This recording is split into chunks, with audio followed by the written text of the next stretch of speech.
I drove 6 hours to the lake house I paid for. It was empty. Jake said, "We did it last week, bro. No apology, just photos." 6 damn hours.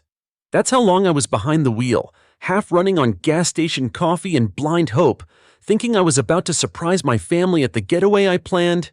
This wasn't just a trip, it was the trip. The first family vacation in years. I'd worked overtime for this, skipped lunches, put off fixing my brakes, dropped $2,800 on the booking without a second thought because I really thought it'd be worth it. Lakeview retreat, cedar cabin, wraparound porch, a dock on the lake I pictured us laughing on. Instead, dead silence, empty gravel drive, not even a squirrel to greet me. I sat there, hands still on the wheel, staring at the place like maybe if I waited long enough, they'd pull up yelling, "Surprise," like this was some dumb prank. But nah, just whined in the pines and the sick feeling rising in my gut. I got out, walked up to the porch, my boots hit the wood and echoed loud. The grill I ordered for Dad, $349 special, still in its box, never opened. No smells of burgers, no clink of beers, no voices through the windows. I checked my phone, triple-checked the text I sent to the family chat Sunday, 6 p.m., Lakeview Retreat. "See you there," Jake had replied. "Can't wait. Bro, thumbs up emoji." So I called him, and when he picked up, he sounded like he just woke up from a nap on a yacht. "Oh man, we did that last week. Thought you couldn't make it. We've got some killer pics though." I felt like I got punched in the gut. "You what?" I asked, trying to keep it together. "Yeah, last weekend. Bro, epic trip. Chill. We'll catch you next time." I hung up, just like that, sat down on the cold steps, my fingers tingled, my heart felt too big for my chest. They went without me. I paid for the dock, the damn linens, the steaks they probably grilled, and they went without me. I wasn't forgotten. I was excluded. And that's when my brain started connecting dots I didn't want to see. Thanksgiving me bringing a whole turkey, 3-hour drive, and overhearing Jake tell my parents, "He's just a paycheck with legs." Mom laughed. Dad didn't even flinch. Or the time Jake racked up $800 in gambling debt and I paid it. The time I gave Mom $1,200 for a new furnace. Or when Dad's truck needed brakes and he said, "Thanks," like he was doing me a favor. I let it all slide. Because they said I was strong, because Jake was impulsive, because family doesn't keep score. But they do. They just never let me see the scoreboard. Then I checked my bank account. Not just the $2,800 I expected to see missing. There was a new $1,200 charge. Lakeview Boat Rentals. I damn near dropped my phone. I hadn't rented a boat. I was working a double that day. Guess who had my card info, Jake? From the time he said there was a glitch and a PlayStation magically showed up on my statement, this wasn't a mistake. This was a pattern. I sat there, cold, angry, empty. They had their fun, ate, drank, laughed on my dime, probably toasted me like I was some dead relative. Then Jake had the balls to text me again. "Bro, chill. We'll send you some fish. Epic week." Screw that.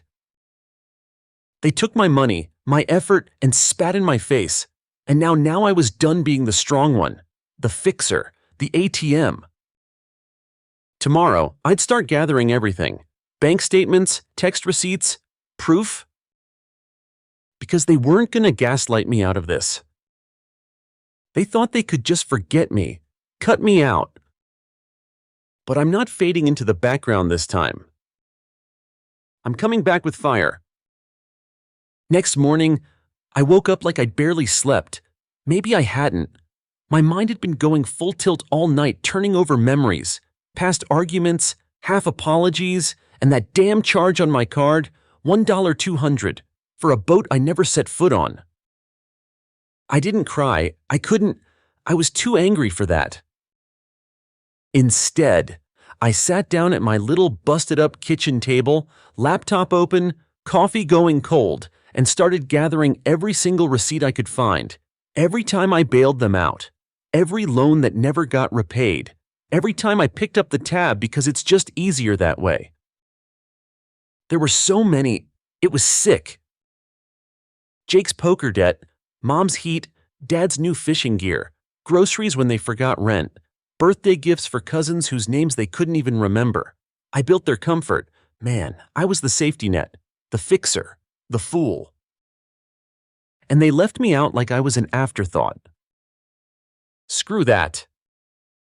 I emailed my bank, reported the boat rental charge as fraud, told them Jake had used my card without permission, attached screenshots, the whole 9 yards. Then I called Mom. She picked up on the 3rd ring. Hey, sweetie. I didn't wait. Where's Jake?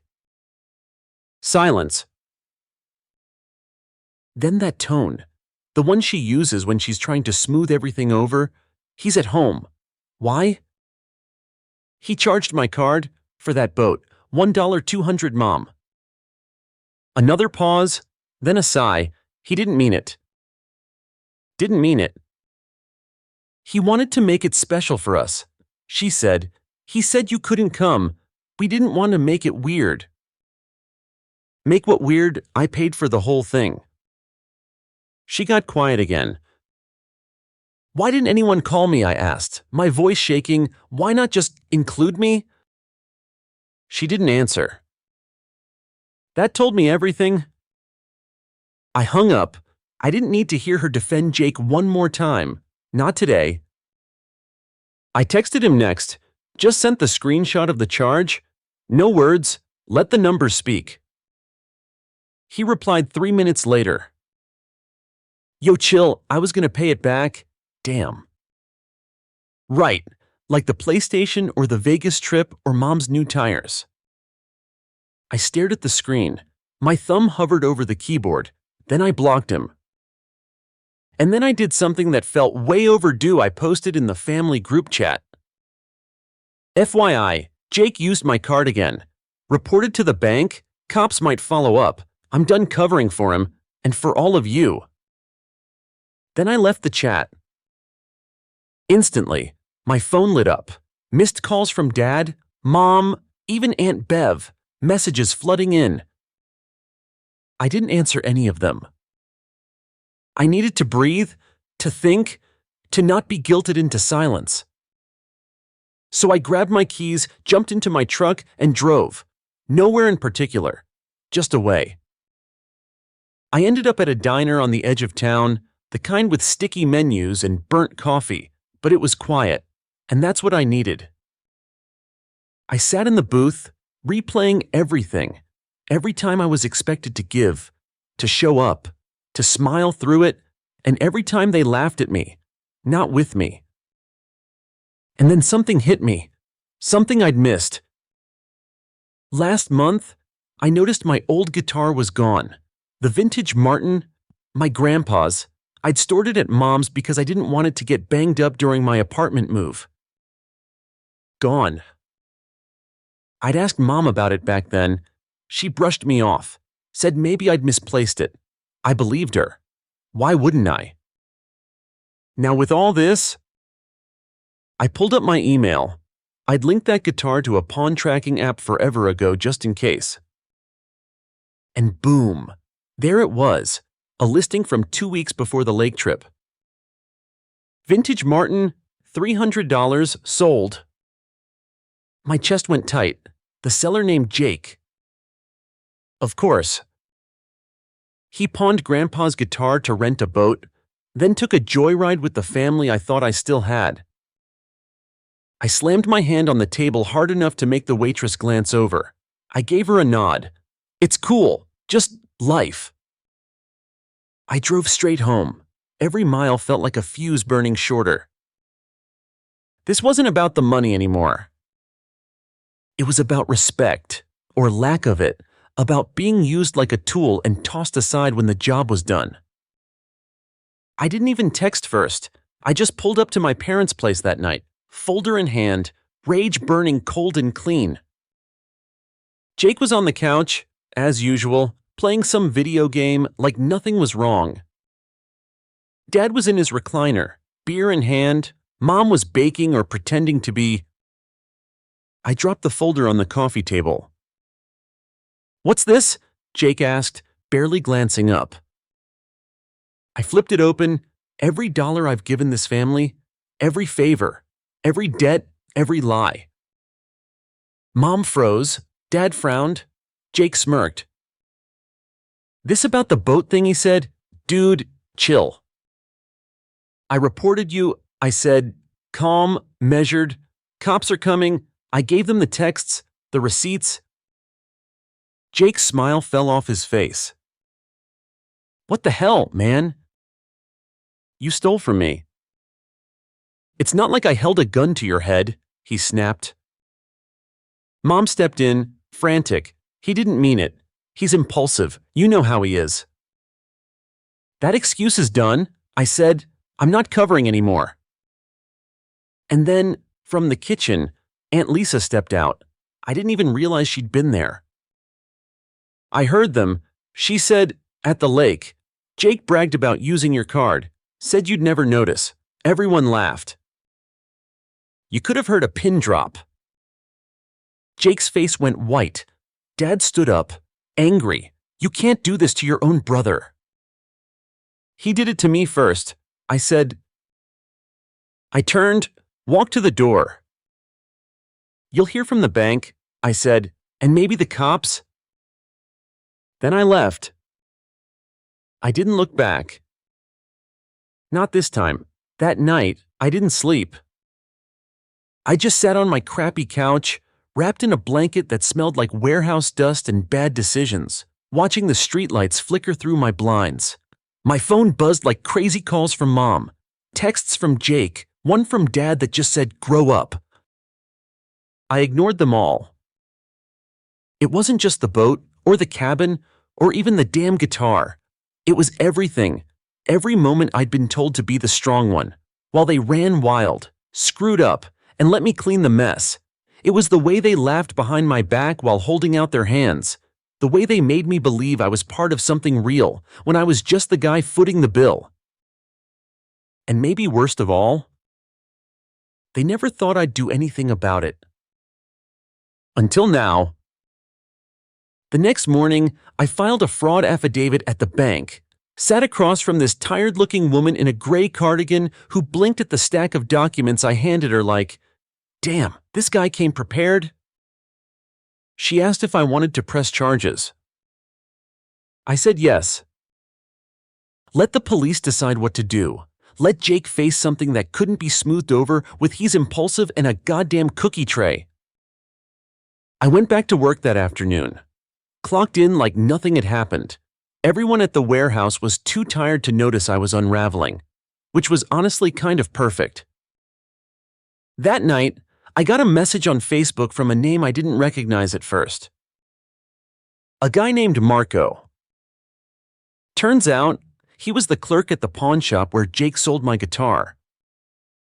He sent me a screenshot Jake's ID, signature, the guitar listing. I felt weird about it. He said, guy said it was his grandpa's, but didn't know the make or year. I thanked him, told him the guitar was stolen. He offered to keep me posted if Jake came back with anything else. I felt sick, not angry this time, just exhausted. Like I'd been swimming against the current for years and didn't realize how tired I was until I stopped. I sat there with the screenshot open, that old Martin guitar smiling back at me in pixelated pixels, and it hit me. They never loved me the way I loved them. That was the real gut punch. I gave, I bent, I bled. They took, they laughed, they left. The next few days were weird, quiet, but loaded. No one from the family said a word after the Aunt Lisa reveal. I think she blew a hole in the illusion they'd built, She wasn't supposed to take my side. She was the quiet one, the one who always nodded but never intervened. But she did, and now they didn't know what to do. Which was fine by me. I needed the silence. Gave me time to plan. I called a lawyer next, just to know my rights, not to sue yet, just to understand what I could do if Jake kept crossing lines. The lawyer was blunt. Technically, it's theft and identity fraud. You've got a case.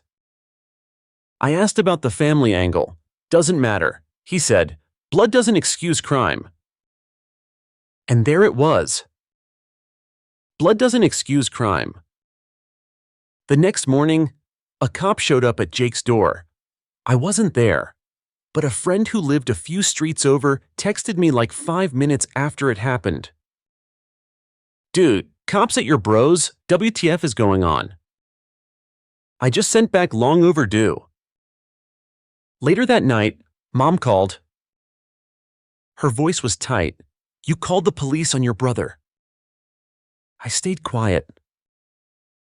Do you know what this is doing to the family? She said, like I was the villain in some soap opera. I laughed. Couldn't help it. Do you? I asked, because from where I'm standing, it looks like Jake's been robbing me blind and you all helped him get away with it. She sputtered something about love and forgiveness.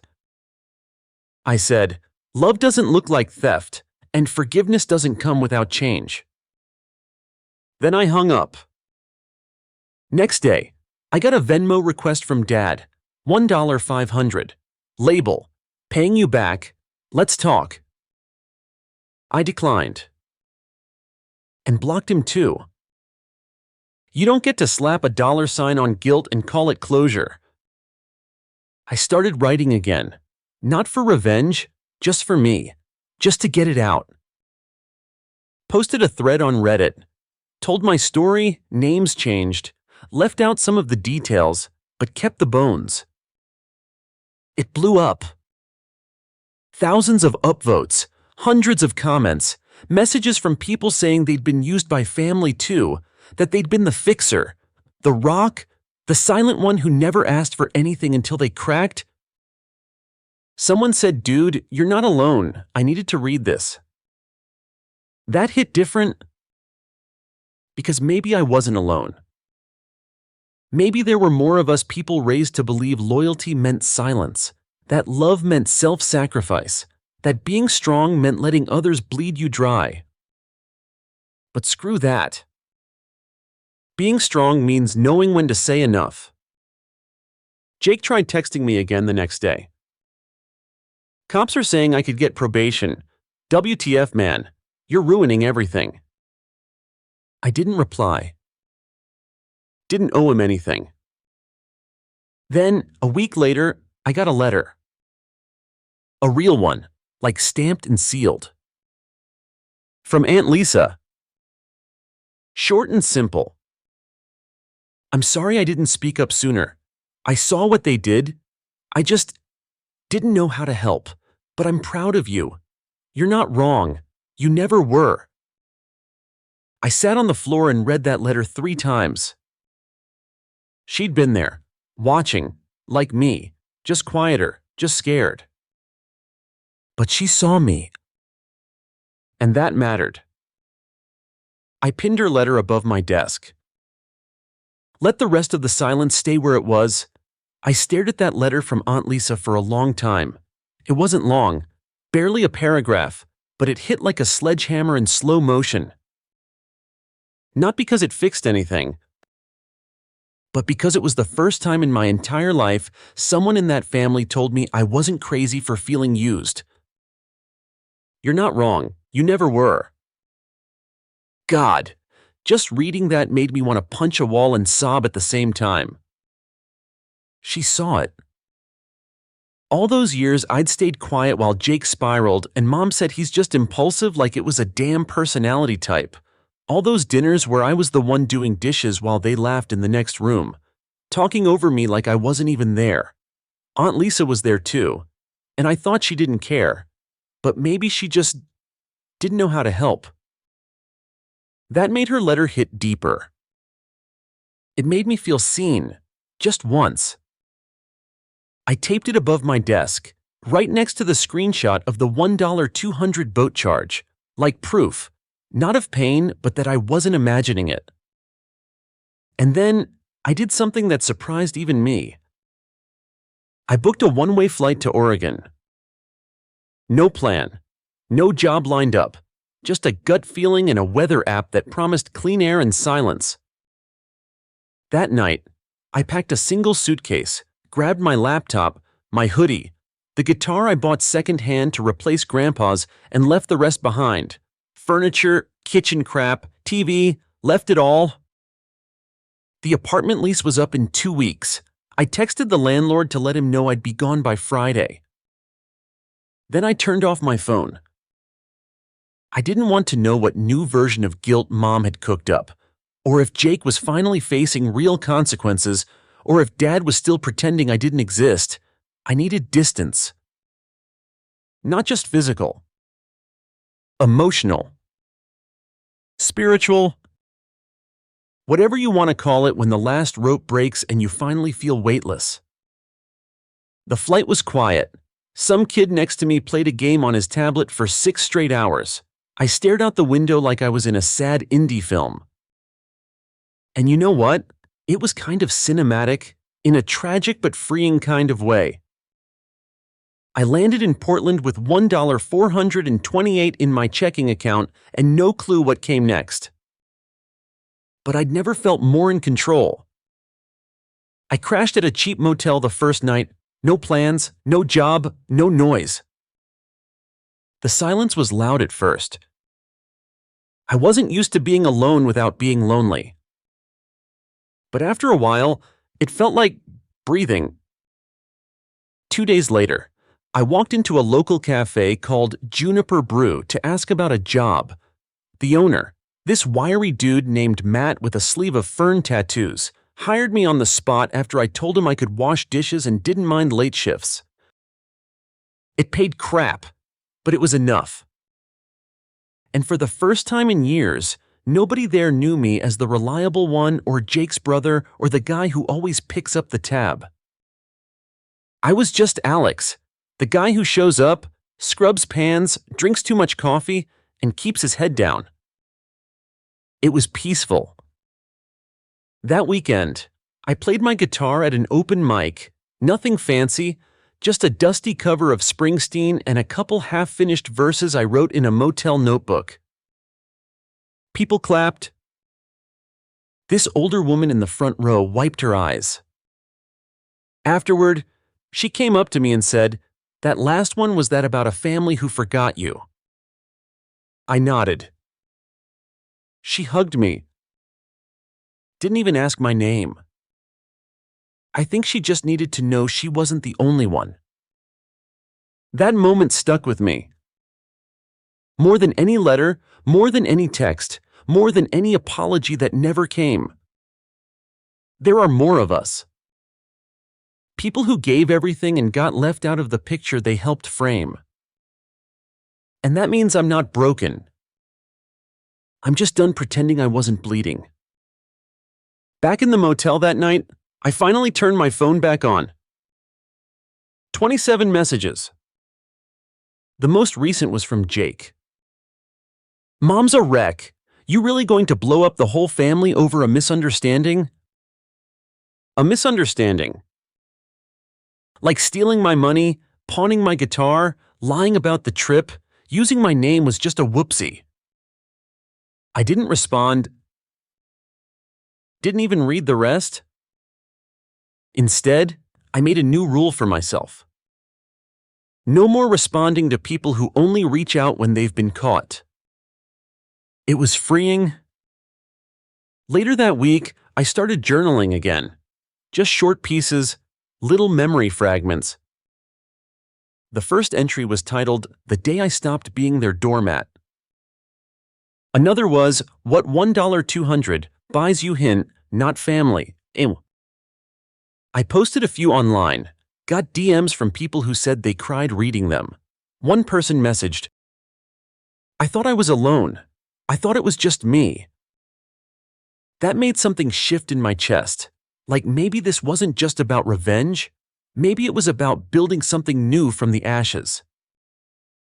That's when I had the idea. I pitched Matt, the cafe guy, on starting a reclaim night. Once a month, open mic, only for people who've been cut out, cast off, or left behind. He said yes. Our first 8 people showed up. One woman read a poem about her dad never calling her back. A guy told a story about being kicked out at 16 for being gay. I played a song I wrote called Porch Light. The hook was, "You said you left it on for me, but I saw you lock the door."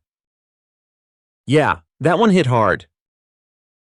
We cried, we clapped, we shared cheap wine and stories. And for the first time in forever, I felt full. Not from being needed, but from being seen.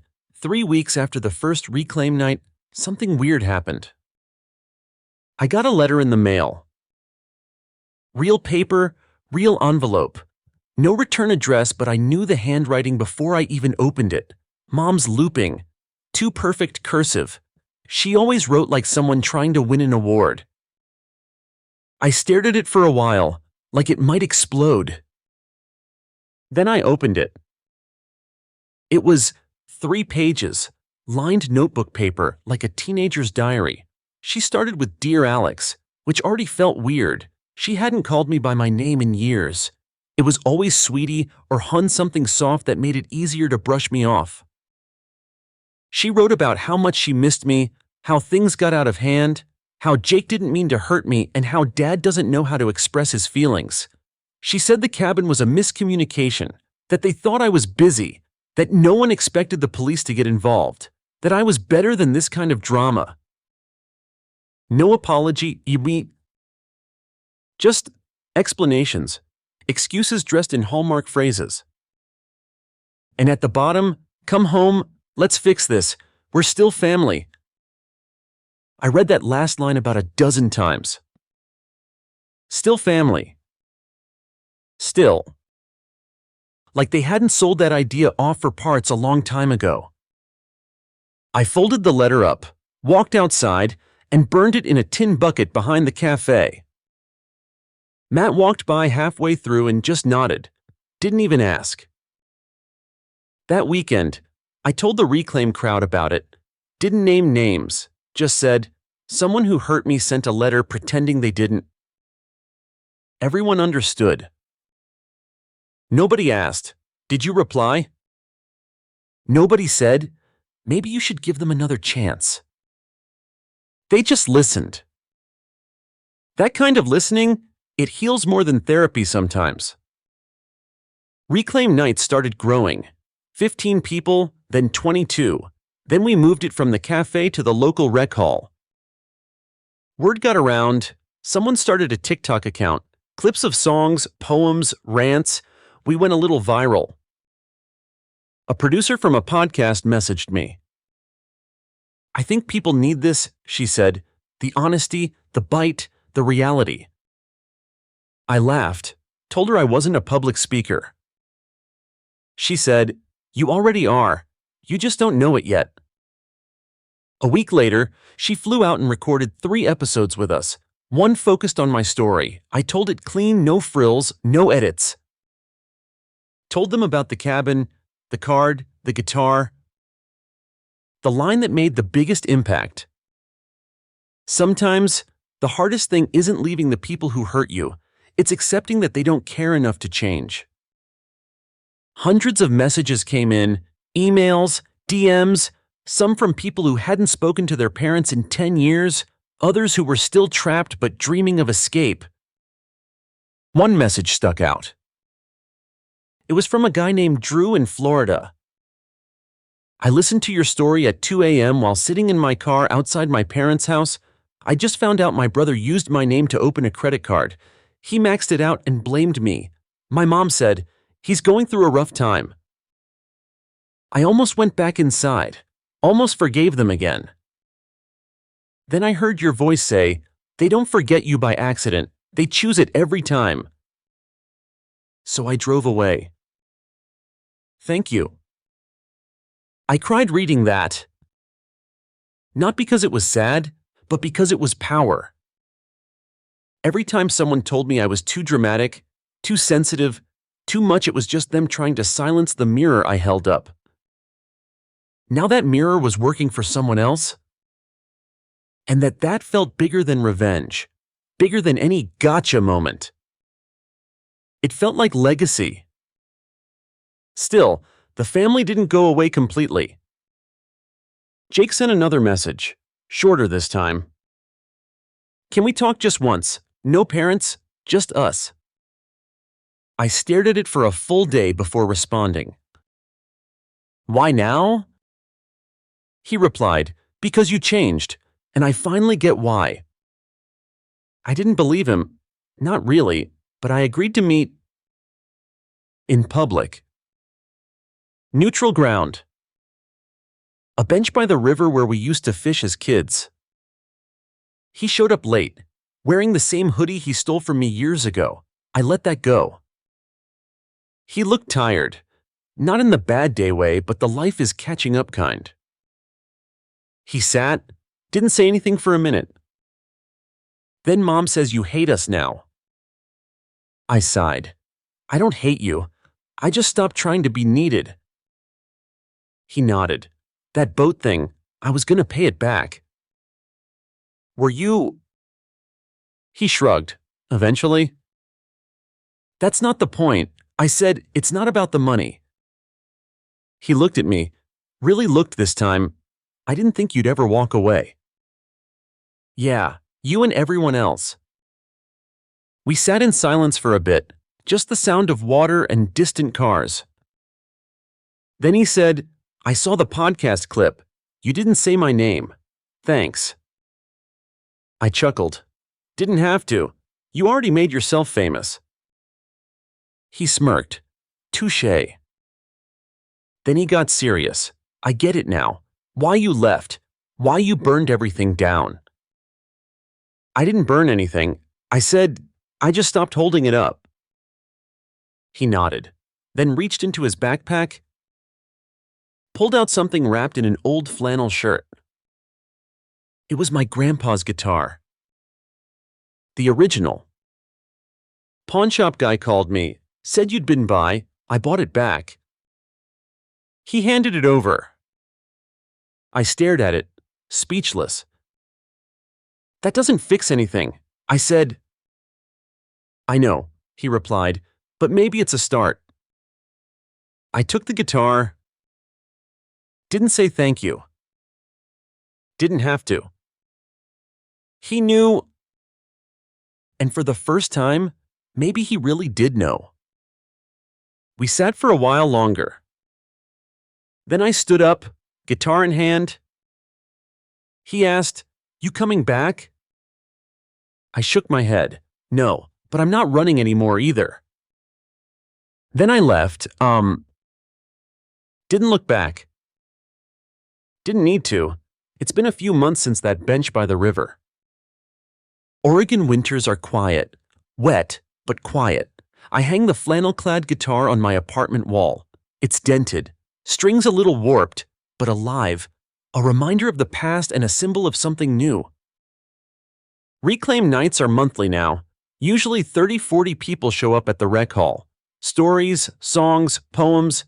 We laugh, we cry, we pack up late, helping clean tables and folding chairs. Nobody avoids each other. We lean in, not away. I work at Juniper Brew full-time now. I learned how to make a decent cappuccino. My boss, Matt, asked me to pick up some light open mic hosting gigs. I'm not a performer, more like a storyteller who breathes through a microphone. I do it because I get to share. Sometimes that's better than being heard. My phone's mostly silent from family. I get maybe a text a week, no calls, a birthday message every now and then. Happy birthday, hope you're well. I don't reply, not yet. Some days I think about replying, but then I remember. The years of being taken for granted. The cards, the money, the half-assed apologies. The cabin I booked and they hijacked. The boat charge they covered up. The guitar Jake pawned and bought back after I walked away. And I realize a full return isn't worth it. Maybe someday, boundaries will shift, but today, I'm standing somewhere else. I'm not holding a grudge. I'm holding a line. Moment of clarity. Oregon late afternoon, I'm out on the balcony. Guitar in hand, leaves turn gold. I strum a few chords, a song called Porch Light, the one I first wrote at Reclaim. My neighbor, Lucy, pops her head out across the way and gives me a thumbs up. I step back, breathe deep. I think of Drew in Florida, the guy who drove away after hearing my words. Of all the messages I've gotten, you saved me. I needed this. I thought I was broken, but you showed me I wasn't. That's what makes it worth it. Revenge isn't about hurting people back.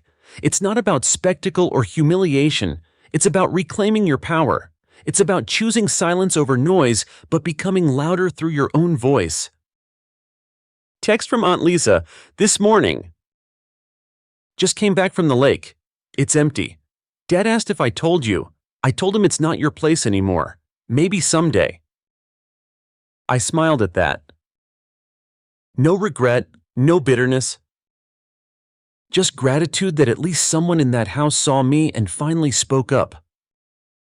Looking ahead, I'm working on a small book collection of reclaim stories.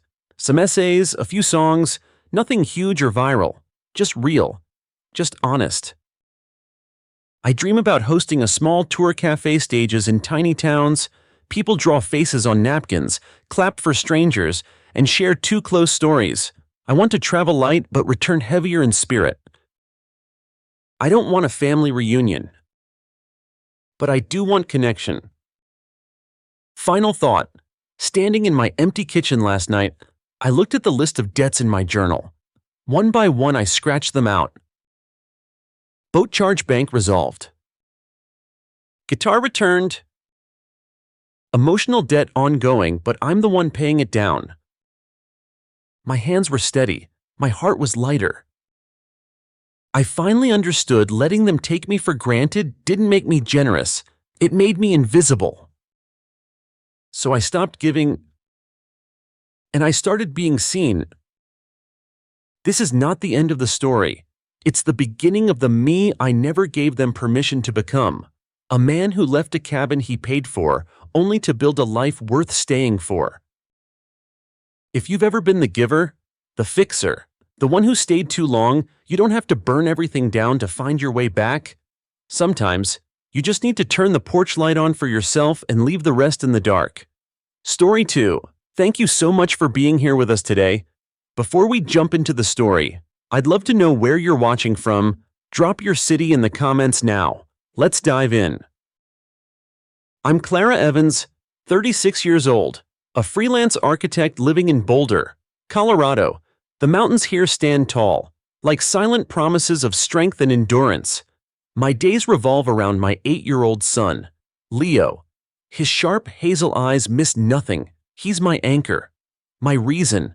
When he sits next to me, mimicking the lines I draft for houses that blend into these rugged landscapes, his laughter fills our tiny home with hope.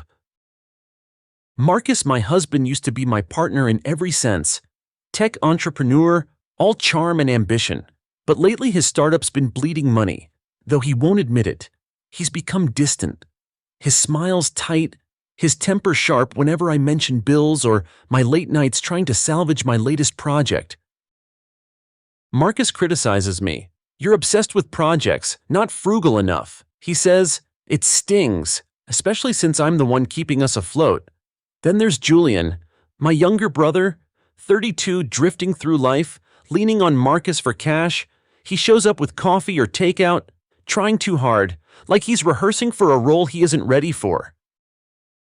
My parents, Eleanor and Richard, live nearby, always pleasant, always quick to echo Marcus's worries. You're pushing yourself too hard. Clara, Mom says one evening, brow furrowed, like my drive is some illness. Dad nods, telling me to take a break, like Marcus does. Their concern feels rehearsed as if they're reading from the same script. I was in the middle of a career-defining project, a sustainable community center, when disaster hit, days before the deadline. My digital blueprints and presentation files were corrupted. Hours of work vanished. I scrambled, but the client pulled out.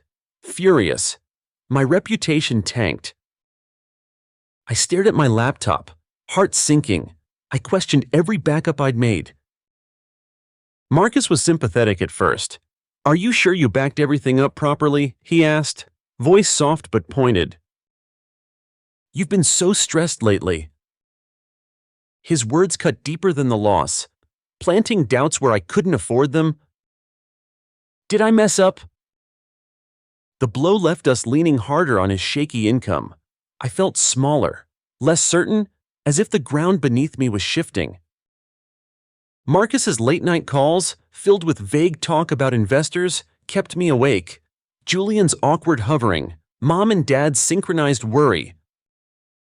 It was starting to feel like pieces of a puzzle I couldn't see. That corrupted file wasn't random, it felt surgical, targeting my most critical work. I triple-checked my backups, but there was no trace of sabotage, no proof to quiet the gnawing doubt. Marcus doesn't help. "You're too hard on yourself." "Clara," he says, tone gentle but sharp, "maybe you missed a step. It happens when you're stretched thin." His words make me question my memory, my skills, like I'm unraveling. I hate how that feels. Leo's been quieter too, sensing the tension. Last night, as we built a model bridge from popsicle sticks, he looked up, serious. "Mom, I heard Dad on the phone late. He said something about big changes soon and solving the money problem for good. What's that mean?" My heart skipped. I forced a smile. "Just grown-up stuff, sweetheart, business talk." I tucked his words away, a small weight in my chest joining the unease from Marcus's late nights, Julian's nervous presence, and the corrupted files. Julian's been around more lately, dropping off groceries or fixing leaky faucets. His help is almost too eager. Yesterday, handing me a coffee, he said, "You won't have to deal with work stress much longer, Clara." I froze, mug burning my palm. "What's that supposed to mean?" I asked. He blinked, flustered. "Just that you deserve a vacation. That's all." His quick backtrack didn't erase the chill his words left, like a crack in a foundation I thought was solid. This morning, on our shared tablet, I found a notification Marcus hadn't closed a life insurance policy update $3 million, with his name as beneficiary. My stomach dropped. When I confronted him, he leaned back, casual. "Standard procedure, Clara, just protecting the family." His eyes flickered irritation, making me feel small for asking. "You don't trust me?" he added. Guilt silenced me. I can't shake the feeling that something's very wrong. Marcus's secrecy, Julian's cryptic comment, my parents' odd concern, the corrupted files, they linger like a shadow. Tonight, alone, I used my tech skills to install spyware on our home router, linking it to Marcus's phone and laptop. I told myself it was to understand our finances, maybe catch him hiding debts or worse, an affair. I hid the software deep, a secret safeguard, as the puzzle pieces start forming a picture I'm not ready to see. The spyware's been running for days, silently collecting data, but I haven't checked it yet. Last night, Marcus burst into the kitchen all smiles, announcing a surprise family retreat to a cabin near Rocky Mountain National Park. "You need this, Clara," he said, charm dialed up. "After losing that client, let's reconnect as a family." My parents chimed in instantly. "Perfect idea." Mom's eyes bright. "You're so stressed, dear." Julian nodded eagerly. "It'll be great, Clara." Their enthusiasm felt rehearsed, as if they'd planned it. I hesitated. The timing felt jarring. A remote cabin now, when I'm scrambling to salvage my reputation. I've got follow-up work, I said, glancing at Leo, who was sketching nearby. Marcus's smile tightened. You're always working. Don't you want time with Leo? Mom added, Don't be ungrateful, Clara. Julian piped up, It's just what you need. Cornered, I relented. But my gut churned. The isolation of the Rockies felt less like a getaway and more like a trap. Packing that morning, I noticed Marcus's bag was light jacket, toothbrush, but sturdy hiking boots odd for a relaxing trip. I packed my first aid kit, a habit from Leo's scraped knee days, and extra layers for him. Julian stopped by, confirming he was joining to help out. His grin was too wide, his hands fidgety. When I asked what he packed, he mumbled about just the basics and changed the subject. Later, I overheard Marcus on the phone, clipped tone. It's set. Don't worry, Mom and Dad called. Perfect family weekend. Their forced gushing echoed the unease from their constant concern about my stress. The drive to the mountains was tense. Marcus hummed along to the radio, cheerfulness grating thin. Julian fidgeted in the back seat, avoiding my eyes. Leo buckled next to him, chatting about spotting bears, oblivious to the undercurrents. The road climbed higher, boulders and fading lights pressing in. I gripped the door handle. The spyware's existence was my only anchor as I wondered what Marcus's reconnection really meant. We pulled up to the cabin at dusk. A cedar beauty nestled in a clearing. Its warm lights mocked the chill in my bones. It was stunning but unnervingly remote miles from neighbors. With cell service so weak, my phone showed one flickering bar. Leo bounded out, thrilled, clutching his binoculars. I scanned the dense pines, feeling like we'd stepped off the map. That night, I lay awake, the weight of my suspicions heavier than the mountain air. The pieces of the puzzle clicking into a horrifying picture. Marcus's charm was a mask. Julian's eagerness a warning. My parents' rehearsed concern a lie. And the $3 million policy, a ticking time bomb. Tomorrow, we'd hike to a secluded overlook. Marcus promised memories. I wasn't sure what kind, but I knew this was only the beginning. Thanks for sticking with me this far. If you've ever felt betrayed by someone you loved or trusted, leave a comment. Your story matters. The morning light spilled weakly through the cabin windows, but the chill in the air was bone deep. I woke with a knot in my stomach, the kind you can't shake no matter how many deep breaths you take. Leo was already up, sketching quietly by the small kitchen table. His calm gave me a sliver of peace, but my mind was spinning. Marcus was all smiles, eager to start the day. I found a hike with the best views. He said, just what we need, you, me, Leo, and the family. Time to reconnect. Reconnect, the word tasted bitter. Julian chimed in, a little too eagerly. Yeah, it'll be great. Clara. I smiled tightly and grabbed my backpack first aid kit. Water, snacks all packed with a cautious hope that I might need to patch us up. Leo bounced around, thrilled by the adventure, his eyes sparkling as he talked about spotting hawks or mountain goats. He didn't know the undercurrent beneath the smiles. The trail was quiet at first, soft pine needles cushioning our footsteps. Leo held my hand tightly, asking questions about the trees and birds, filling the silence with innocent wonder. But as we moved deeper, the path narrowed. Roots twisted like snakes across the ground, making it easy to trip. I was grateful for the slow pace. It gave me time to catch my breath, steady my racing heart. Then we reached the cliff edge. The Rocky Mountains stretched below us, vast and wild.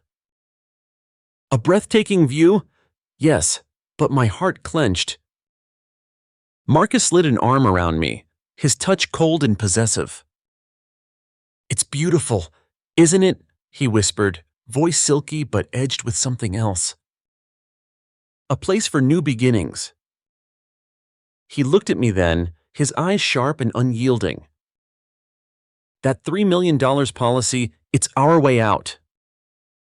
My breath caught. "What are you talking about?" I asked, voice barely a whisper. "Your accident, Clara," Marcus said, stepping closer.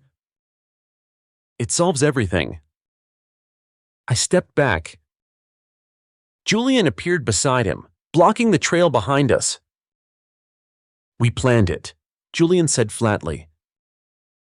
"The corrupted files were me," he added, "to break you down, make this look like stress. Eck."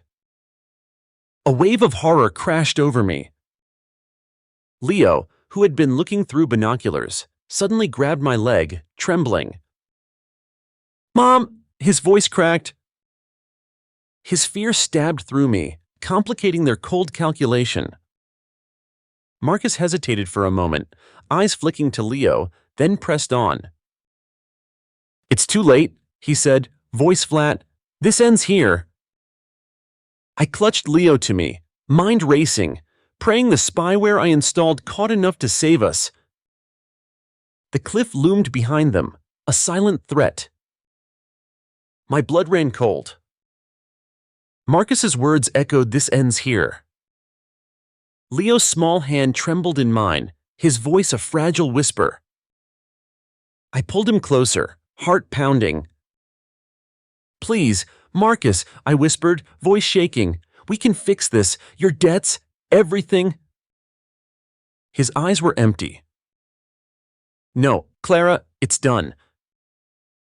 Julian stepped forward, face hard.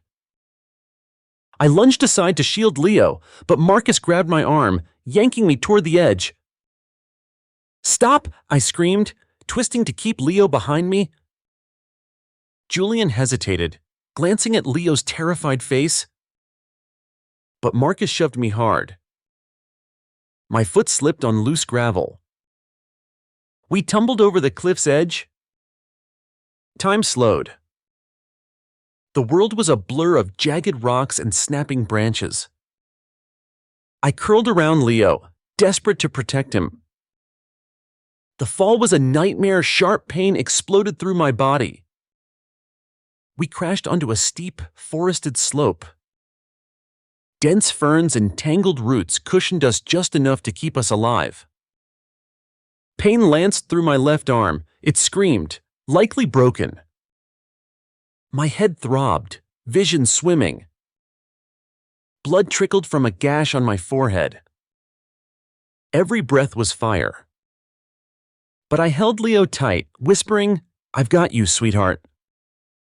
His small body trembled, eyes wide with fear, but he was alive. Through the foliage, I heard voices. Marcus, peering down from the cliff, muttering, "See anything?" Julian's voice, flat. "No, too far down, no way they survived that." Marcus's voice was cold. "Good, let's stick to the plan." Their footsteps faded as they discussed how to spin the story. A tragic hiking accident. My stress-driven death after ruining the project. Rage simmered beneath my pain. Gafiblik. They thought we were gone. But I wasn't done fighting. I fought the darkness creeping into my vision. Stroked Leo's hair. "We're okay," I lied, voice barely a whisper.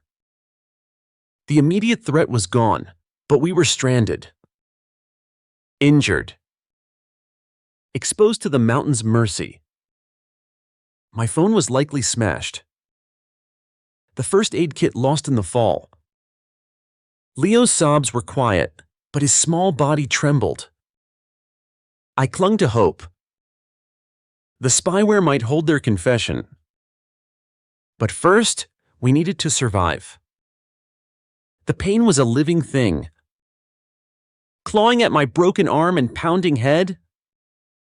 But Leo's soft whimpers kept me anchored. The fading light was our enemy. I assessed our injuries. Vision swimming.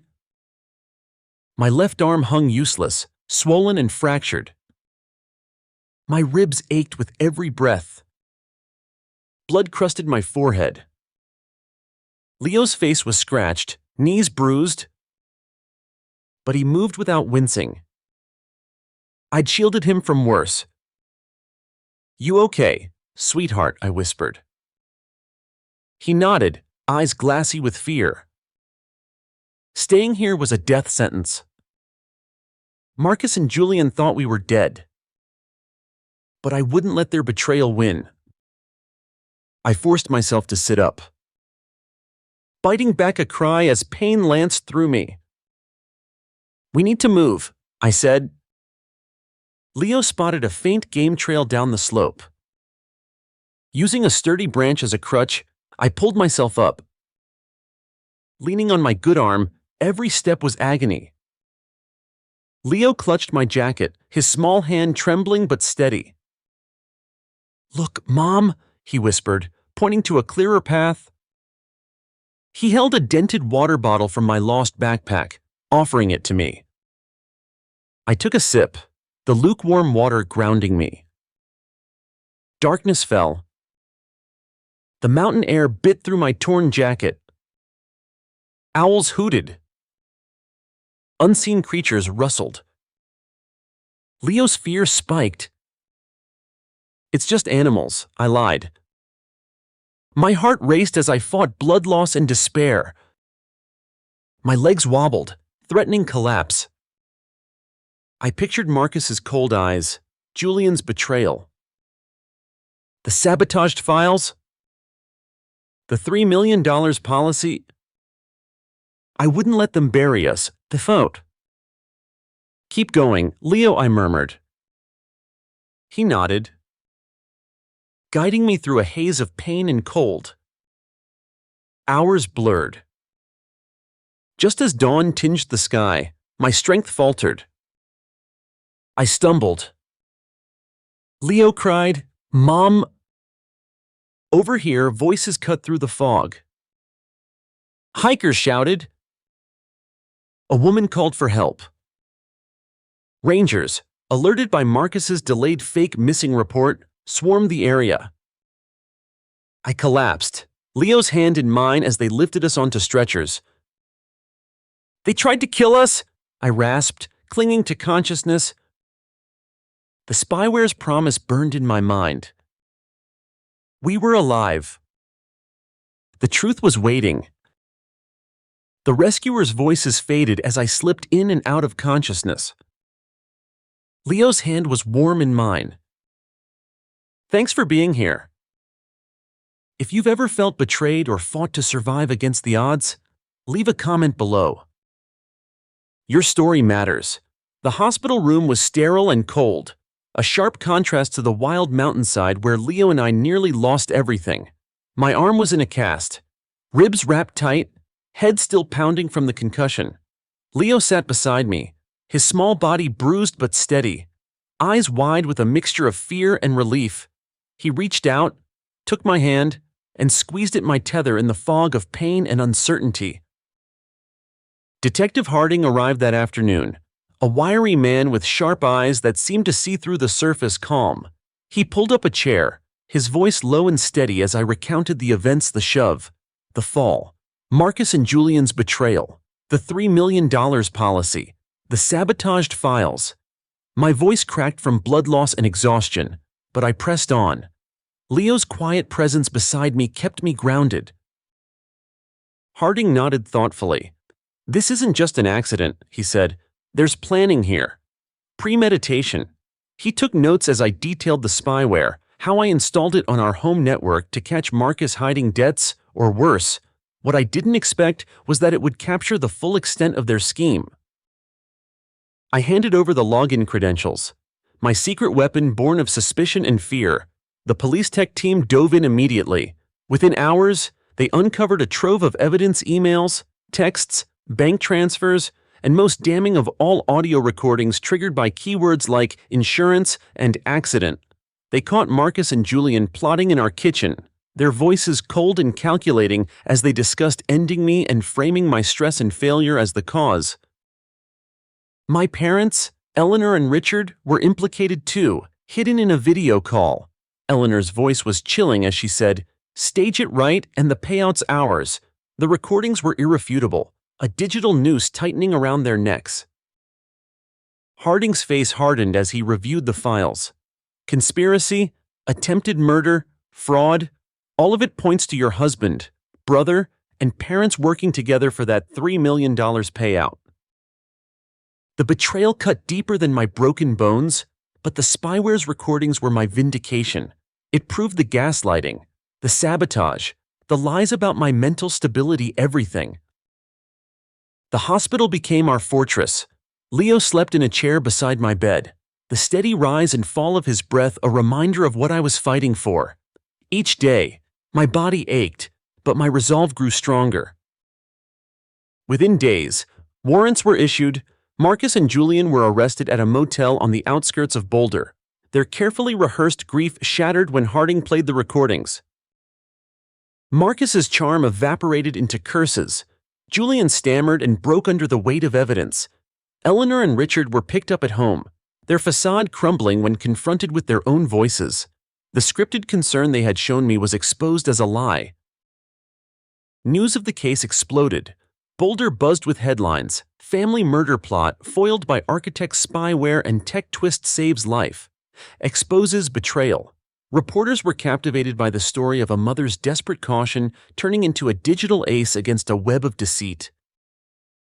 I shielded Leo from the media frenzy, but whispers followed us everywhere. My ribs throbbed, but the truth burning in the spyware's files gave me strength to face it all. The trial came swiftly, the courtroom a stark arena compared to the mountainside chaos. I testified with a steady voice, recounting Marcus's shove, Julian's block, the insurance policy, and the sabotage that had nearly destroyed my career and my life. Leo, through a child advocate, shared his terror. His small voice trembled as he described Marcus's cold words about new beginnings. The prosecution played the spyware's damning clips, Marcus plotting, Julian confessing, my parents' cold talks of payout. The defense scrambled. Marcus's lawyer tried to paint me as paranoid, claiming the spyware was entrapment. The judge dismissed it. The recordings were voluntary. The evidence was overwhelming. Julian's attorney attempted to shift blame, but emails naming him beneficiary sank his case. My parents' counsel pleaded diminished responsibility, but their calculated concern unraveled under scrutiny. Silence filled the courtroom as the jury deliberated. When the verdict came guilty on all counts, the weight lifted slightly from my chest. Marcus and Julian received 25 years each. Eleanor and Richard got 15, their heads bowed, avoiding my gaze. I felt no joy, only relief.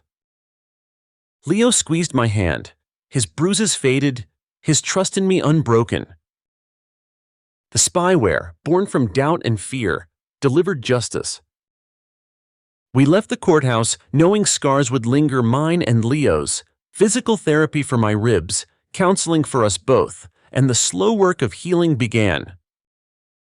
Leo's nightmares came in waves, echoes of Marcus's cold voice, the plunge from the cliff. Some nights, he'd wake trembling, and I'd hold him close, whispering that we were safe now. The evidence uncovered more than just the insurance plot. Marcus had been running fraudulent schemes for months, unrelated to us. Those recovered funds, combined with victim support, gave us a lifeline. We left Boulder's prying eyes for a quiet town in Oregon, where whispering pines promised anonymity and new beginnings. Our new home was a small cedar cottage near a gentle creek. The sound of rushing water soothed my restless mind. I started freelancing again, taking small projects, cozy cabins, community gardens.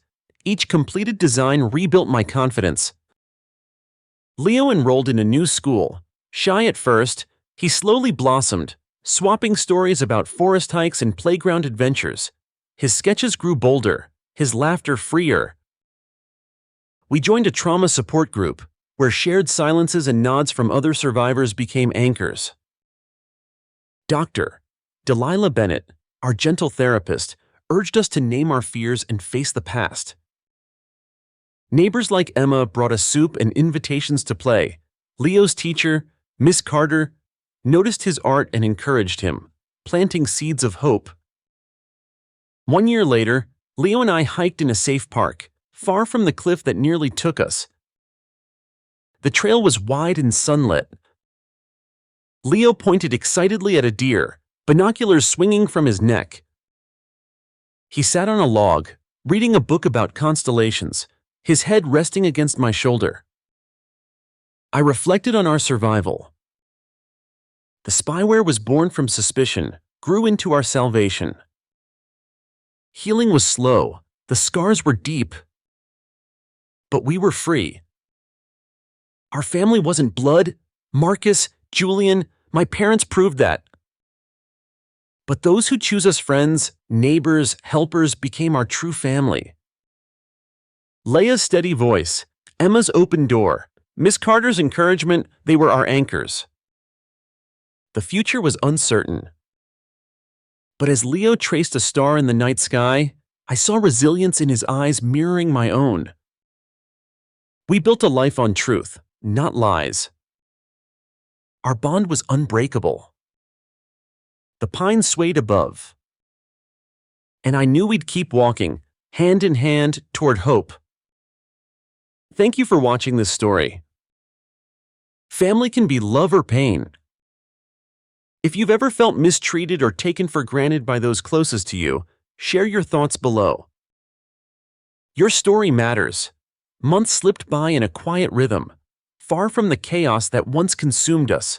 The Oregon woods, with their towering firs and whispering winds, became our sanctuary.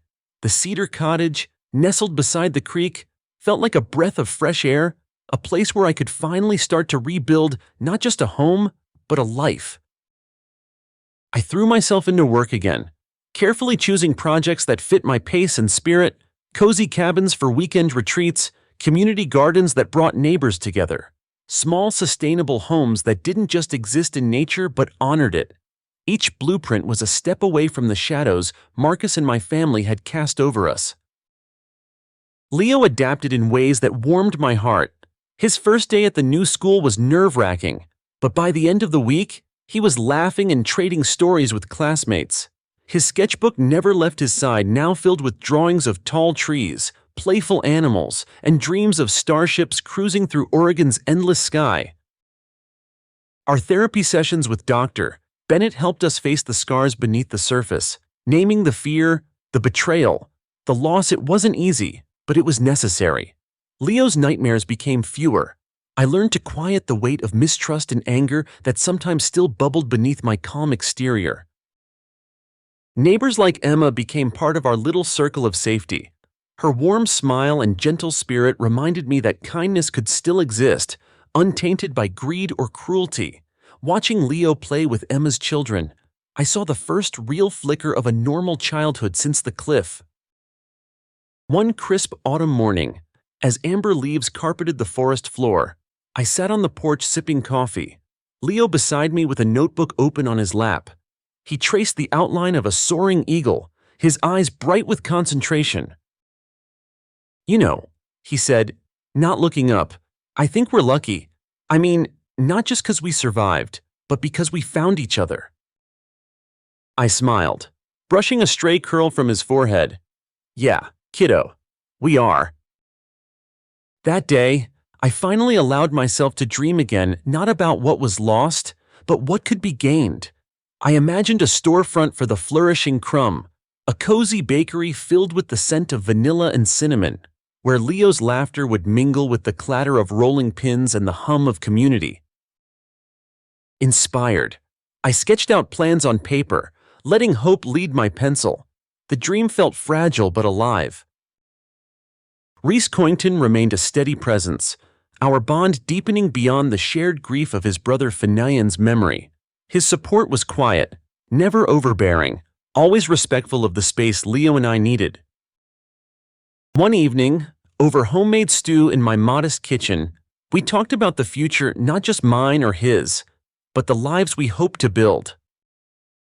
"Clara," he said, "what you've done standing up to your family, protecting Leo, that takes more strength than most people have." His words settled in me, a balm against the lingering sting of betrayal. We weren't rushing anything. No grand declarations, no rushing headlong into something. Just two people who understood what it meant to be broken and still choose kindness. Meanwhile, the fallout from the trial echoed through Boulder like a distant storm. Sarah's influencer empire collapsed under the weight of scandal. Sponsorships vanished. Her social media feeds grew silent. Eleanor and Richard withdrew from their circles, their names fading from the society pages.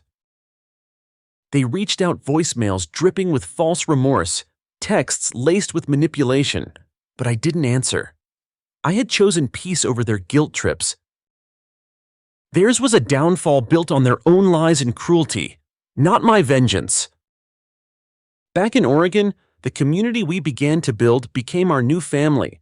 Friends who asked after Leo's art projects, neighbors who brought casseroles without expectation, fellow survivors who understood the silent battles we fought. I started volunteering at a local trauma support center, using my experience to help others find their footing. Sharing my story wasn't easy, but it became a powerful reminder that no one's pain existed in isolation. Leo joined an art club, his sketches now celebrated for their imagination and heart. Watching him thrive was the sweetest reward. One summer evening, we attended a small neighborhood gathering. The sun dipped low, casting golden light over the faces of new friends. Leo ran ahead, laughing with children who had never known fear or betrayal. I stood back, breathing in the warm air, the scent of pine and barbecue mingling. For the first time in years, the weight on my chest lifted. This was home. As night fell, Leo and I sat on the porch again, stars sparkling like scattered diamonds above. "Mom," he whispered, pointing to a bright cluster. "That's the constellation I told you about, the one that guides lost travelers home." I pulled him close, my heart full.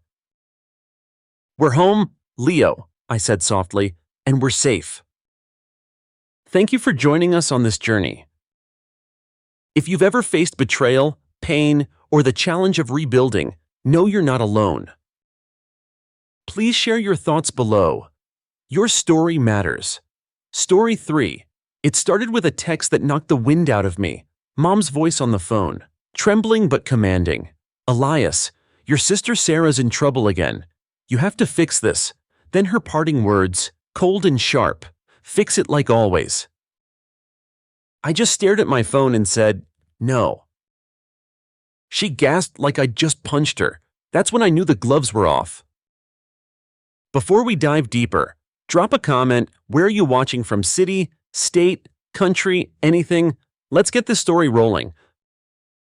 I'm Elias Thorne, 34 years old, living in Portland, Oregon. I write grants for Cascadia Conservancy, a nonprofit fighting to keep Oregon's wild places wild. Clean rivers, standing forests, it's not glamorous, but I'm proud. Every grant we win is a small victory against a world that seems hell-bent on destruction. My life outside work is quiet, a one-bedroom apartment in southeast Portland, a beat-up Subaru, and a savings account I've guarded for years, inching toward a down payment on a condo or finally wiping out my student loans. But every time I get close to a dream, my sister Sarah, 28, blows in like a storm. Sarah's the kind of person who can light up a room with her wild curls and infectious laugh, but she's also a walking disaster. A creative spirit chasing dreams that never stick, murals half-finished, a boutique pop-up that never opened, a podcast that fizzled before episode 2. Our parents, Genevieve and Alistair, retired and sipping margaritas in Scottsdale, worship her like she's the family son. To them, Sarah's flaws are just proof she feels deeply. To me, she's a hurricane I've been cleaning up after for years. I was always the responsible one, the one Mom warned. Elias, watch out for your sister. And I did. I paid off her $2,000 credit card bill she racked up on vintage dresses she never wore. I drove across town at midnight to pay a bar tab she forgot about. I lent her rent money that somehow funded Vegas weekends instead. She sent me a "you're the best" emoji, but never a dime back. As kids, it was smaller stuff: borrowing my bike and ditching it, sneaking cookies. I covered for her because that's what older brothers do. But as we grew, the messes got bigger and Mom and Dad's excuses louder. She's finding herself, they said, while I worked overtime to keep us afloat. I tried to talk sense once, suggested Sarah get a job, a budget. Mom teared up like I insulted her precious artist. Dad clapped my shoulder and said, "You're the rock, son. She'll get there." But I was burning out. I was tired of being the family ATM, tired of patching holes Sarah made. My savings, years of discipline, was a lifeline I feared losing. And every time I said no to her, the texts came flooding back. "Please, Eli, you believe in me, right?" And behind every text, Mom's voice echoed, pressing me to cave. I began to wonder if they even saw me, or just the guy who kept Sarah's world from falling apart. That lonely sting was fresh one rainy afternoon when her message lit up my phone. "Eli, I need $15,000 for my new multimedia pop-up boutique. It's gonna be huge: art, fashion, vibes. You're so good with money. Help your little sis, please." Stars, hearts, praying hands emojis littered the plea. 15 grand, more than half my condo savings, scraped together by skipping happy hours, weekend trips, all the little things I denied myself. Mom's voice rang in my head, "Look out for your sister." But something snapped. I typed back, measured but firm. "Sarah, I can't. I'm saving for my own future. You've never paid me back. Figure it out." Her reply came swift and venomous. "Wow, Eli, unsupportive. Much I thought you believed in me." I set my phone down, jaw clenched. I'd heard her guilt trips before, but this felt sharper. She expected me to cave. 2 days later, everything fell apart. My supervisor Carla called me in, her face tight. A board member, David, was there too. The Willow Creek Foundation contacted us. "A grant application under your sister's name came through, your signatures on it. Cascadia's letterhead, all forged," Carla said. I stared, numb. Sarah hadn't just asked for money. She'd stolen my identity, my credibility, and dragged my workplace's reputation into her mess. I told them the truth: I never signed it. Sarah must have forged it after I refused her money. Carla looked sympathetic, but David was all business. "This is serious, Elias. Willow Creek is furious. We need to investigate." My career, years of late nights, meticulous proposals hung by a thread because Sarah couldn't accept no. That night, Mom called, not to check on me, but to beg. "Elias, you have to fix this," she pleaded. "Sarah's devastated. She didn't mean harm. Just smooth it over like you always do. Think of her future." Dad joined in, gruff and firm. "Family sticks together. Son, don't let this ruin her." I gripped the phone, fury rising. They didn't ask how I was. Just Sarah. Always Sarah. I drove to Sarah's cramped loft. Boxes piled, clutter everywhere. She opened the door, defiant. "You already ratted me out." "Sarah, you forged my signature. You used Cascadia's name.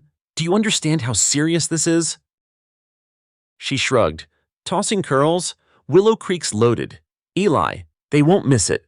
Besides, you owed me for saying no." Her entitlement hit me like a slap. I turned to leave, but her parting shot followed me. You're so selfish.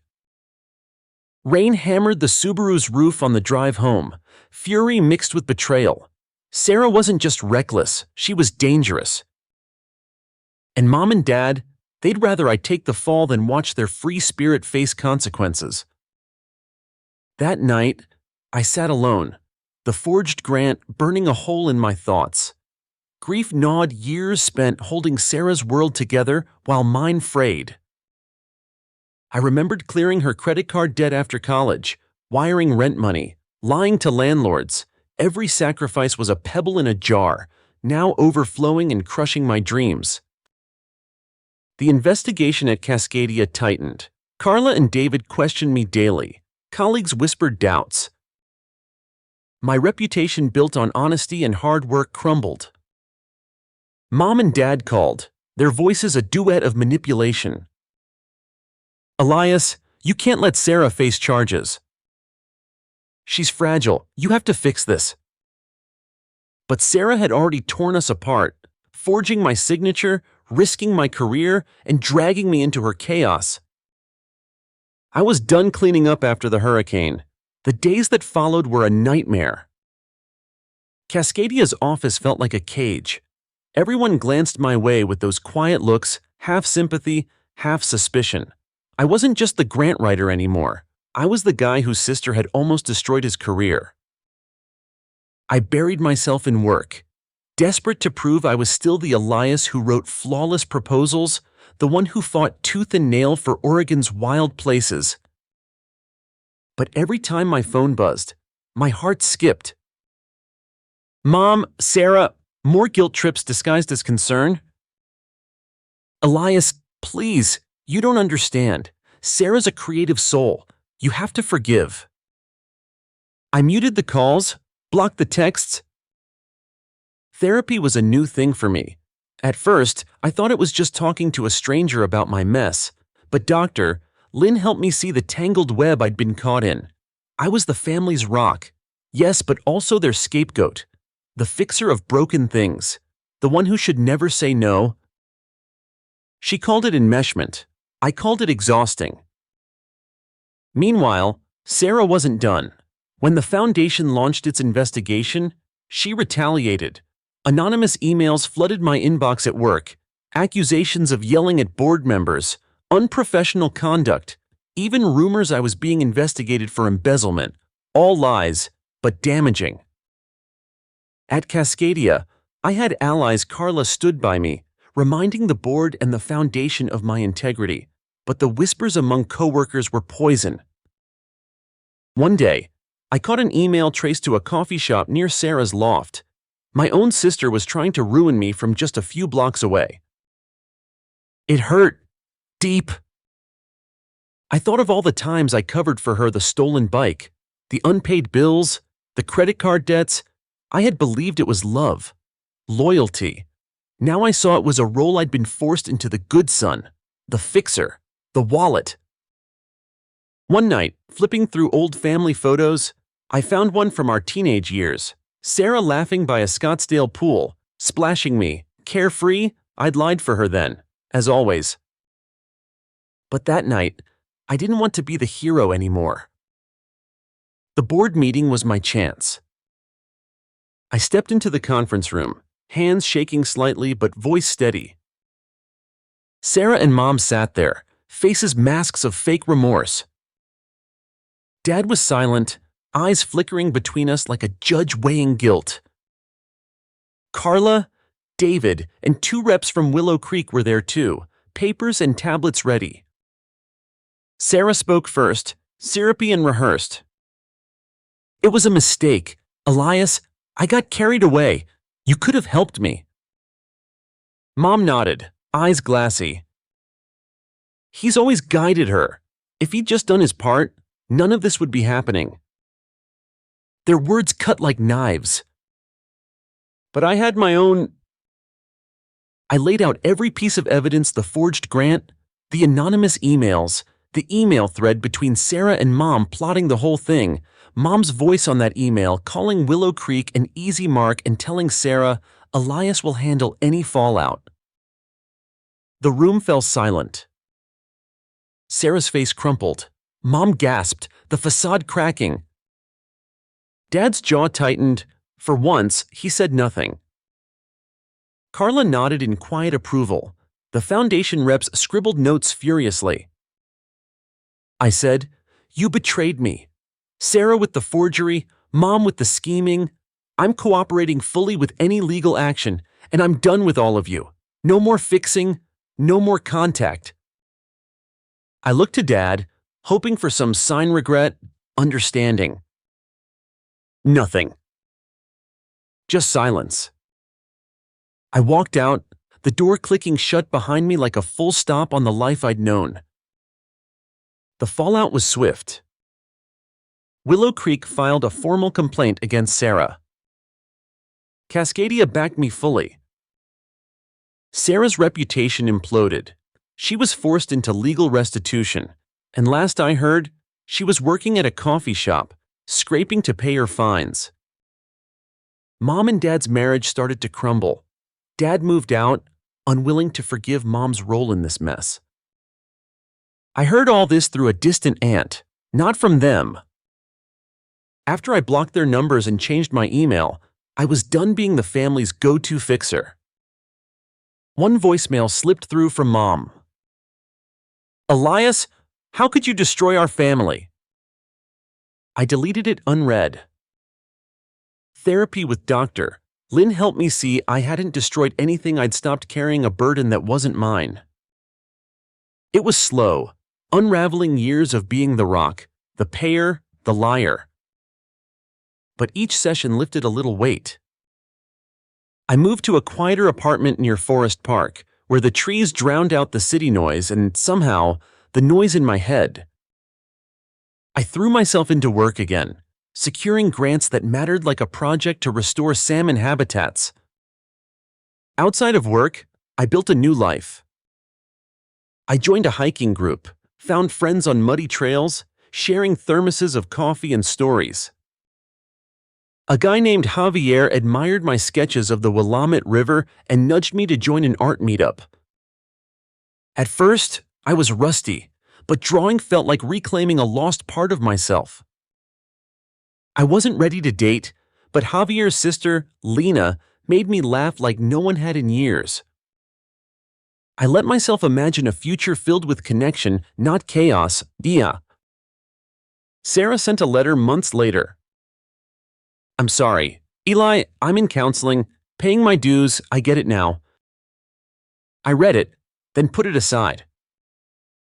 "Doctor, Lynn told me, forgiveness is for you, not for them." I wasn't ready to forgive. I didn't hate Sarah. I just didn't need her chaos anymore.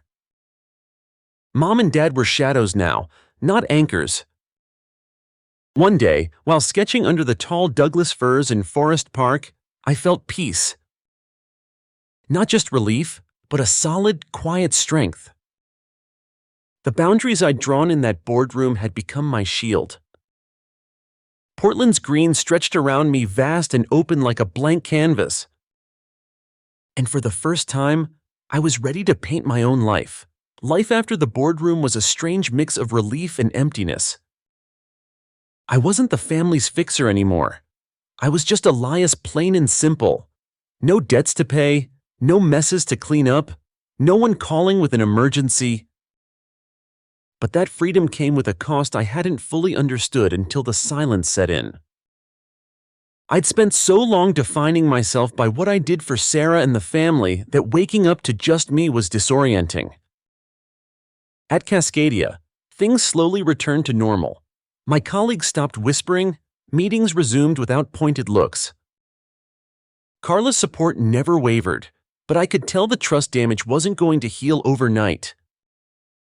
One afternoon, Javier and I met up after a hike around Mount Tabor.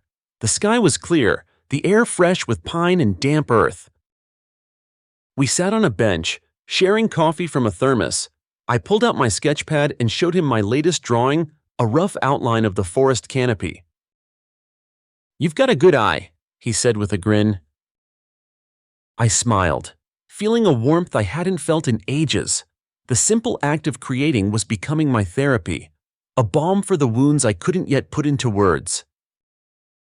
At home, my small apartment was quiet but comfortable. I'd replaced the clutter of old guilt with clean shelves and plants I managed not to kill. The savings account I once feared losing was now a buffer for my new life, modest but mine. Still, there were moments when the past clawed back. One evening, a notification lit up my phone. Sarah had posted something on social media. A vague message about struggles and redemption, tagged with #new beginnings. Part of me wanted to reach out, to see if she really was changing. But I locked the screen and sighed. Some wounds aren't ready to heal. Work became my anchor. I threw myself into a new grant proposal for a salmon restoration project in the Columbia River Gorge, a cause close to my heart. Writing those pages reminded me why I'd chosen this path in the first place: to protect the wild, to make a difference, to build something lasting. One day, Carla pulled me aside. "The board wants to give you a leadership role on the upcoming Clean Water Initiative," she said, eyes bright. I blinked. Leadership me. The weight of years of hard work finally translating into trust. I nodded, swallowing a lump of pride and disbelief. But with success came pressure. The memories of Sarah's betrayal still lingered like shadows. Late nights, when the office emptied and I sat alone with my thoughts, the question returned. Could I trust anyone again? I started opening up more in therapy. Dr. Lynn encouraged me to explore those feelings without judgment. "You're healing. Elias," she said, "it's messy, but you're moving forward." Slowly, I began setting boundaries not just with family, but with myself. I learned to say no when I needed rest, to ask for help, to guard my peace fiercely. One Saturday, Javier invited me to a local art show. The gallery was buzzing with energy, colors and shapes swirling in every direction. I introduced myself to the curator, who encouraged me to submit some of my sketches. It was the first time I considered my art as something more than a hobby. Standing there, surrounded by others chasing their passions, I felt less alone. Back home, I called Lena. Her laugh was a balm, a reminder that connection didn't have to come with strings attached. We talked for hours about art, books, Portland's rainy days. I was learning that life could be built piece by piece, not perfect or scripted, but real. Months later, I received a letter from my lawyer. Sarah's legal battle with Willow Creek had concluded. She was ordered to repay the foundation and do community service. I was relieved the nightmare was over, but wary. Healing wouldn't be quick or simple. Sometimes, in quiet moments, I'd still catch myself bracing for the next crisis. But those moments were fewer. My life was no longer defined by her chaos. It was defined by the choices I made. I took long walks through Forest Park, sketchbook in hand. Each drawing was a step away from the past, a claim on my future. One evening, after a hike under a sky thick with stars, I sat by the riverbank. The water whispered stories of resilience and renewal. I realized I was finally ready to write my own story, one where I wasn't just the rock, but the author. Thank you for being here, sharing this journey. If this story speaks to you, drop a comment with your city. Let's keep walking these paths together. The months following the court's decision felt like waking up after a long storm. Sarah's name was mud in the nonprofit circles, and the weight of her actions settled quietly like dust. The court ordered restitution and community service, but the scars ran deeper than legal penalties. I moved on, but not without the echoes. My relationship with Mom and Dad had fractured beyond repair. Dad moved out of the family home into a small condo, his silence now filled with quiet disappointment.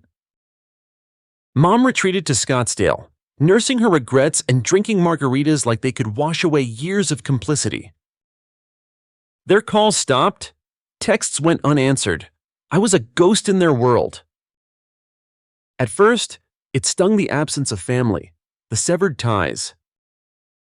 But gradually, it became a balm. Without their voices pulling me back into old patterns, I found space to breathe. I focused on building my own life.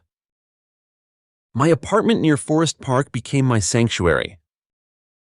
No bright neon walls, no chaos lurking in corners, just quiet mornings, sunlight filtering through the curtains, and the faint scent of pine. I started volunteering for local environmental groups beyond Cascadia, teaching kids about the rivers and forests, sharing the beauty I fought so hard to protect. Those moments of connection were healing in ways I hadn't anticipated. The sketchbook was my constant companion, filled with lines and shades that told my story without words. One evening, Javier came over with his guitar. We sat on my threadbare couch, trading stories and songs under dim light. Lena joined later, and the three of us talked late into the night about art, dreams, and the kind of life we wanted to build. It was far from perfect, but it was real. There were no strings, no demands, no betrayals, just friendship. Work continued to flourish. The Clean Water Initiative launched successfully, bringing new funding and hope to Portland's waterways. Carla praised my leadership, and the team rallied around me. For the first time, I felt like I truly belonged somewhere. The past, while never fully forgotten, no longer controlled me. I had choices, boundaries, and the courage to protect them. The hardest part was forgiving myself. Years of guilt and self-blame had woven themselves into my identity. But therapy helped unravel those threads, showing me that my worth wasn't tied to cleaning up others' messes. I was more than the rock I'd been forced to be. One crisp autumn day, I walked through Forest Park alone. Leaves crunched underfoot, and the air smelled of earth and rain. I stopped by the river, watching the water carve its way through stone patient, relentless. I sketched the scene, my pencil tracing curves that mirrored my journey. In that moment, I felt whole. I wasn't just surviving, I was living. Building a life on my own terms, surrounded by people who saw me, valued me, and loved me for who I was. Sometimes, healing isn't about fixing what's broken, it's about choosing what to carry forward. I chose peace. I chose myself. To everyone watching, thank you for letting me share this story. If it touched something in you, leave a comment. Tell me where you're from and what part of your story you're writing right now. Together, we're stronger. Here's to new beginnings.